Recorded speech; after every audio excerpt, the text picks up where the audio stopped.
Hey everyone, and welcome back to the channel. Today I'm going to talk you through the differences between the driver swing and the iron swing. What are the key differences and how you need to adjust yourself to get the most out of them. Before we get started, do me a favour and hit that subscribe button and make sure your notifications are turned on so you never miss a video. So let's get into it. There's three main differences, and number one being ball position. So ball position with our irons versus the driver, and there is quite a big difference. So ball position with our irons, I'm using a 7 iron here, so this is a mid iron.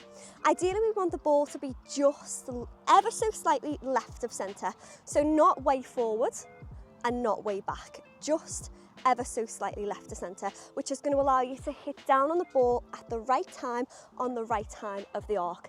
If it's too far back, then we're going to be doing this. You're going to be hitting the ball low, it's not going to be a nice shot. Where if it's too high, you're going to be hitting the ground first, we're going to be topping, thinning the ball.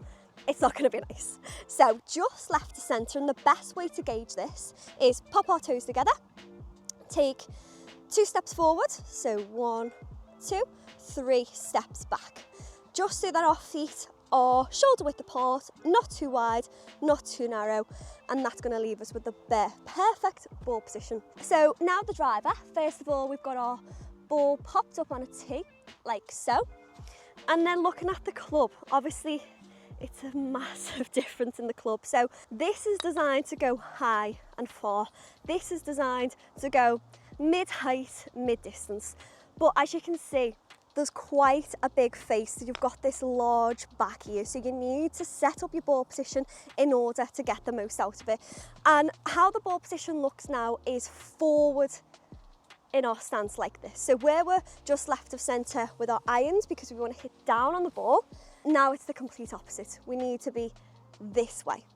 It looks funny, it looks uncomfortable, and it's super unnatural, but that is where you're going to get the most height and distance out your driver. So best way to gauge this is pop your toes together, again, so the ball's bang on line with in between our toes. Take half a step forward and 3 steps back. So your feet need to be just wider than shoulder width now, so you've got that really stable wide base. Turn our left toe, so our lead toe, very, very slightly, which is going to allow you to rotate, and the ball position is on line with our lead heel, like so. So you should be able to see behind the ball now with this shoulder tilt, rather than down on the ball to get a nice strike. You can see such a huge difference, but so important. So number one was all about setup, but now number two is all about posture and how we need to change the distance we're stood away from the ball to make sure that we've got the perfect posture. As you can see, these are two very different lengths in clubs. If you stand as you would with an iron with our driver, you can see there's not going to be much turn. However, if you stand how you would with the driver with our irons, there's just going to be so much disconnections between the body. So starting with the iron, taking that off a tee now. Best way to gauge this, and you can do it with both clubs, so I'll do this with my irons, my driver, even my putter, is take your club straight out in front, just like so, making sure the ball position is in between our toes, like so. From here, we literally just want to bend from the hips, but in doing that, we don't let the club drop straight down. Imagine this is stuck to your belly button, okay? From where the club lays flat on the ground, is where the ball needs to be. Okay, so just I need to shuffle forward a little bit. Take our stance now, so as we've just said, ball position just left of centre. Straight away, my arms are hanging underneath, straight down. I'm not stood too close. Again, I'm going to be super stuck, and I'm not stood too far away, which I see a lot of the time. You can see my arms are reaching, and if I was to drop my hands, it's hanging way too close to my body. So hanging, so your arms are hanging straight under. You've got this lovely gap between your body and the club. Your weight is in perfectly in the balls of your feet. You've got a natural bend. We're not forcing this because again, my arms are too close to my body. And again, my back is in a lovely position here. Now the driver, again, popping that back on a tee. The distance away is quite dramatic, okay? So again, if you stand with your arms straight under like you would with your irons, you've got no room to turn everything's going to get stuck, and that's super common. I see that happen all the time. And the opposite, so many golfers feel like they need to reach because it's a long club, but you can just see there's far too much disconnection going on here. So again, using the exact same drill, popping our toes together, bring the club straight out in front, bend from the hips. So straight out in front, bend from the hips, let the club lay flat on the ground. Now shuffle forward. So my hands now are hanging underneath my chin, my nose line, not like they were before with my irons, it's just slightly further away from our body. And again, from there, take our stance. So half a step forward, 3 steps back, just wider than shoulder width. We're going to turn that lead toe, and now we've got that perfect distance away from the ball, allowing the body to turn freely. We're not super close and we're not super far away. We're absolutely perfect, ready to go. In doing that with our driver, really consider how you lay the club flat on the ground. So again, if you've got the correct distance away from the ball, but you lay the club head so the toes on the ground like this, it's going to cause the club face to aim off to the right, it's going to start curving left to right. And again, the opposite, if you've got your heel way too far down like this, you can see it's pointing off this way. So really feel that we've just got the club head nice and natural to the ground. We've got that perfect distance away from the ball. Now, third and finally is all about the technique. Now, we've noticed these are 2 very different clubs, and we've set ourselves up accordingly. We've got a really good posture, but how does the technique change? And really the technique will work seamlessly with the setup changes that we've made. The only difference being, now with this club, we ideally want to be hitting down, making divots, and this club, we want to avoid the ground at all costs, and we want to hit up on the ball. So with our irons, we've got our ball position just left of centre. We've got a perfect distance away from the ball so that the weight in the balls of our feet, we've got a natural bend, and our arms are hanging.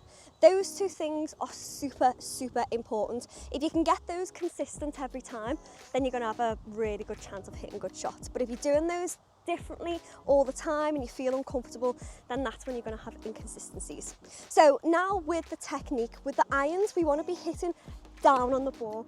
You can see there I've just brought some sand up off the ground, and that's because I'm creating a divot. But in doing that, we call it ball to ground contact. So we hit the ball and then we hit the ground afterwards. So that's what gives us those lovely crisp divots and shots like we see the pros on the television. A really, really good drill for this, and I use this a lot myself, is get yourself a tee and pop it down just in front of the ball like this, almost that it's a ball width away from the ball. From there, what you want to do, you want to take a swing, you want to hit the ball and hit the tee, which is going to force you to hit down on the ball. Because I hear again, so many people say, I don't want to hit the ground.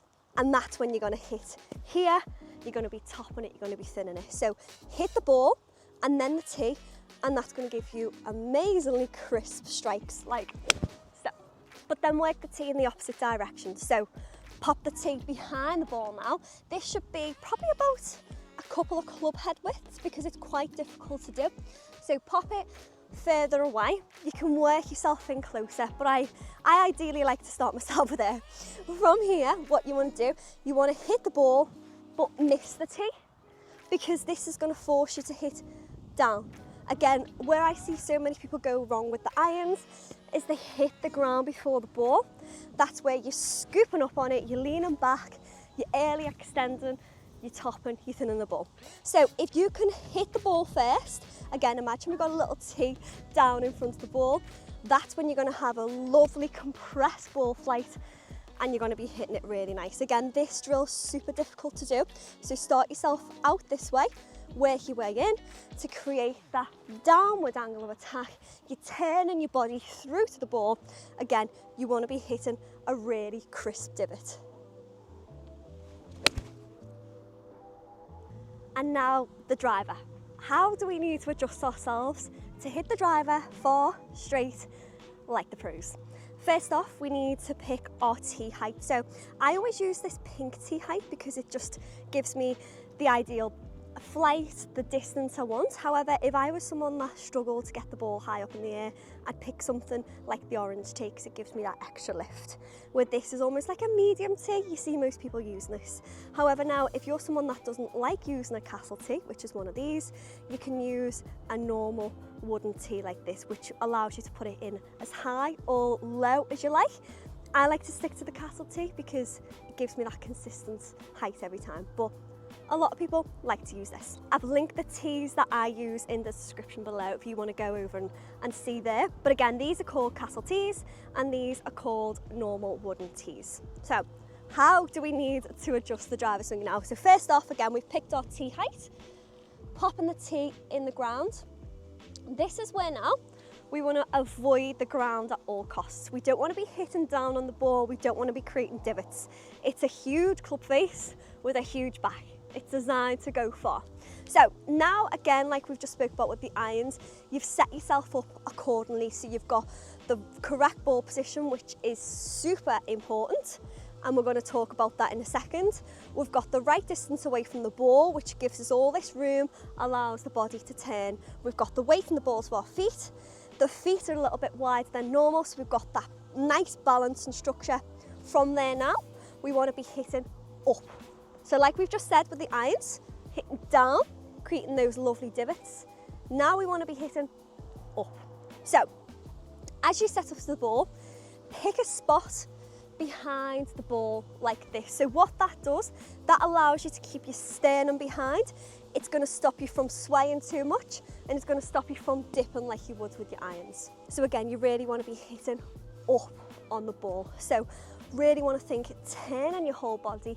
Now that you've got your setup, you're keeping your eyes and your sternum behind the ball, let the club rip and finish the swing. So really feel like you're turning the whole way back, turning the whole way through.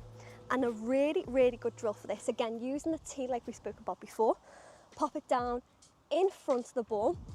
And what you want to do, you want to hit the ball and then over the tee, which is going to give you that high launch angle. It's going to stop you from hitting the ground and you're going to be hitting very, very good shots.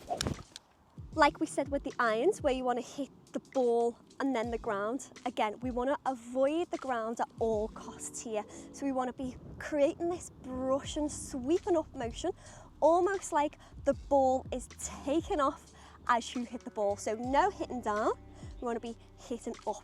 Again, really think that your sternum's behind the ball. You want to be hitting up on the ball. To recap, the three main things. Number one is set up and ball position. So ball position with our irons is just left of centre. However, now with our driver, it's forward in our stance. Again, really working through popping our toes together and working on that drill to get the perfect ball position, which is going to allow you to hit the ball at the right time. If the ball is in the wrong spot in the stance, you're going to be hitting the wrong time of the arc. So that is super important. Again, with that shoulder tilt, so with our irons, we ideally want a natural shoulder tilt, but now with our driver, we want this quite dramatic shoulder tilt like this, which is going to allow you to hit up on the ball. And speaking about posture, so distance away from the ball gives us that correct posture every time. So again, working through our drill, setting the club down on the ground. For our irons, we want to be straight down with our hands. However, now with our driver, we want to be underneath our chin or our nose. Again, this is going to give us a really good solid base, weighting the balls of our feet, a lovely bend to our back, and then natural bends to our knees. We're not sitting down, we're not standing up tall, we've got that perfect distance away from the ball. And lastly, the technique. So again, with our irons, we want to be hitting down, creating that divot, creating that ball to ground contact like the pros. However, now with our irons, we want to avoid the ground at all costs. We want to be hitting up on the ball. Imagine we've got that tee in front. If we hit the tee, we're going to be hitting down on the ball. So we're hitting up and over the tee, which is going to give us that perfect distance, height and consistency. So remember these three things when you're next on the golf course and watch how good your golf shots become. There's plenty more videos like this on the way, so don't miss out, hit that subscribe button and I'll see you in the next one.